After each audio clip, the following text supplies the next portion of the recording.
इसी का उदाहरण आप देखिए कि जोगाराम पटेल जो मंत्री है, इनके बेटे को पहले AAG बना दिया मनीष को, और जब प्रधानमंत्री का दौरा था तो आनंद फान में हटा के और फिर उसको कर्मचारी चयन बोर्ड का वकील बना दिया। और बच्चों ने घर में यही संस्कार सीखे दादा से कि बच्ची नकल करती पकड़ी गई और इन्विजिलेटर ने केस बना दिया, लेकिन अभी भी कॉलेज ये नहीं करा कि ये उस श्रेणी में नहीं आता। नकल की उस श्रेणी अलग अलग थोड़ी ABCD थोड़ी है, नकल तो नकल होती है, और वही नकल अधिनियम में सारा तो लगेगा। तो मेरी भजनलाल जी से मांग है कि बच्ची का जोगाराम जी की हो चाहे किसी और से तुरंत जो FIR है वो दर्ज करके वो सरेंडर करना चाहिए।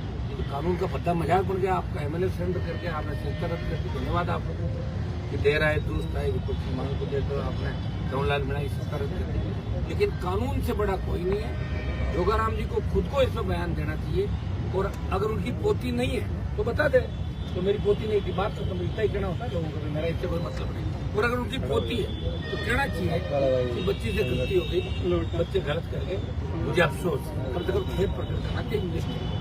मैं कह रहा हूँ कि हमारे बच्चे हमारा होता कि किसी परिवार के अंदर कोई भी घटना कर सकते हैं। घटना के बाद परिवार की जिम्मेदारी थी, परिवार का मुखिया से बात करता मैं मीडिया के साथ होगा।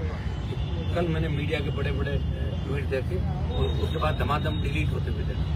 घबराने की जरूरत नहीं है, मैंने ट्वीट किया, वो चल रहा है, ये बात चलेगी राजस्थान के अंदर, हमें पता भी लगेगा, हम इसके लिए तैयार हैं।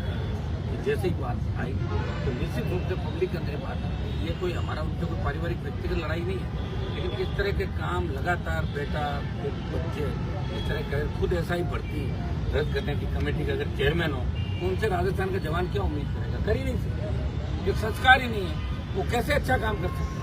तो संस्कार से तो दुनिया चल रही है, और संस्कार को सबसे महत्वपूर्ण माना गया। पैसा हो सकता है, सारी चीज हो सकती है, लेकिन संस्कार को माता पिता उनसे ही मिलता है। तो ये संस्कार की जो धजिया होनी जरूरी है।